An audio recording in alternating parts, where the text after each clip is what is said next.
What's going on? It's your boy DameSmiff, and I just wanted to quickly chat with you guys about being an artist and what it's like. And one of the examples I'm going to use today is Conway the Machine. And if you've never heard of this artist, this is an artist that has come from New York, and he was coming from this like really gritty sound, right? He had a really like kind of like real urban, like, like real gritty sound. I loved it when I first heard it. And essentially, he's a rapper that through his lyricism was able to just kind of propel his way up just like a Mortal Kombat ladder all the way to the top, right? And one of the things that when you read about his story or if you listen to any of his interviews and really break down his history is that there were a lot of like things trying to stop his career. And it puts things in perspective when you try to put the problems other people face against your own. And so many artists in today's society, at least when I see the struggles that many artists contend with are usually self-inflicted.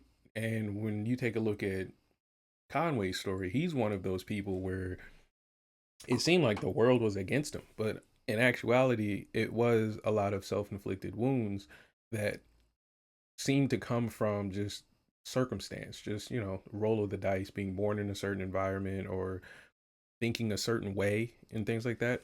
And I kind of want to shape how you should look at that situation as an artist. Because as a fan, that's an awesome underdog story. Like to have that come up story and to have gone through the things you've gone through and then to at the end of the story to still be considered the hero, to maintain in what we would seem your morality, right?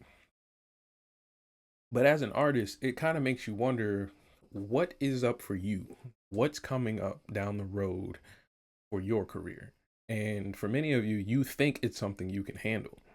When you listen to Conway's story, you would think like, "Oh shit, it's over." Nope.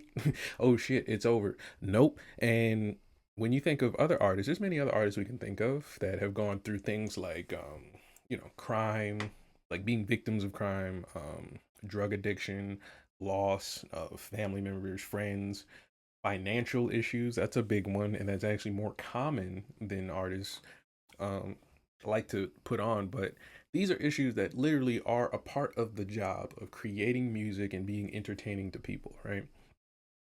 And when you pay attention to his story, Conway, you kind of realize that there was no warning, no manual that could kind of prepare any music student for that lifestyle. And so I just want to shape your mind around what that looks like for artists today and what it's going to look like for artists going into the future. So when you think about like, all right, I want to learn an instrument and I want to get good at music, what do you think you're going to get from the music business and music industry as a whole? So my personal journey was coming through school. I went through school for music. So when I was young, somebody gave me a small little digital piano, and they was like, "Oh, look, cool. He's really good at it." And then I was attracted to different classes, books, and things like that, and that helped me learn music. So for me, what I realized that I wanted from the music industry was knowledge, respect, and maybe just having some kind of real estate when it comes to my effect on the industry, right? I want to have my own roots within it, right? And that's just me coming up with that, right? And so for you, it may be something different. Maybe you want to be the best violinist ever. Maybe you want to be the prettiest singer and things like that. Whatever you come up with, right? But when you say these things and you come up with these ideas as an artist, how do you plan for the journey? How do you prepare yourself? Because remember, there's no manual for this. Like I can tell you how to budget.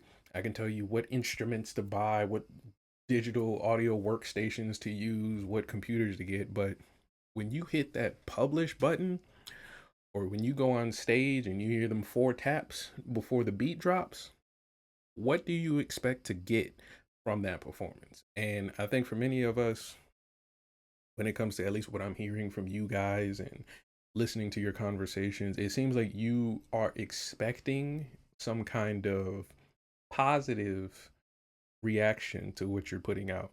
And I think that's the misconception that we tend to see.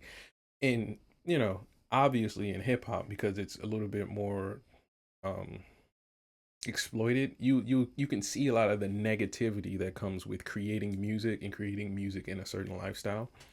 But I don't think when it comes to Conway's story, I don't think we really could have planned for a lot of the chapters in his story. I think the chapters of him being, you know, a young freestyler and the consequences of being really good at freestyling, to him being in the street life and then the consequences of having to deal with that, as well as with his medical diagnosis, then going into having to go through the medical diagnosis, the stigma of what people may think about the potential you have as a rapper, and then manhood, like you got to still raise your family and then, be respected. And then on top of that, you got to be able to be smart, meaning you have to know how to rap, create the music so that it sounds good, and then sell it to people so that way it doesn't just sit on a shelf as the coolest rappers that always do.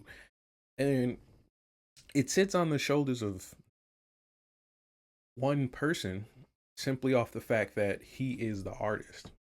Now, Conway's particular story works out really well because, like I said, there's no manual, but he does have a village. He does have a network, and that is us, artists, fans, fellow musicians, and just, lovers of a good story. And in general, I think what he was able to propel himself off of as an artist was the integrity, was the vulnerability of saying, this is my story. So when I ask you as an artist who's watching this, what is the thing you want from the music industry? Consider that. Consider the fact that he laid it out all on the table and didn't really expect anything back.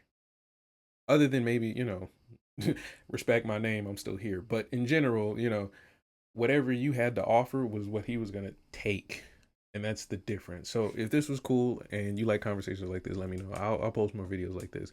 But that is kind of my opinion on Conway the Machine, and just listening to his albums. I was first introduced to Conway with Everything Is Food and those mixtapes, and then just from there just been following him along ever since. And I think that's been pretty much my understanding of his story, along with the interviews and things like that. But I do suggest you go check it out for yourself and make sure you get the full experience. Like, experience a whole album. Experience like an entire playlist of Conway, so you can kind of sit in the production of who he's working with as producers, how he shapes his albums, why people say the things they say about him as far as his rapping abilities and things like that. Really sit with it and kind of understand it, and then come back to me in the comments and let's have that nerdy hip hop conversation.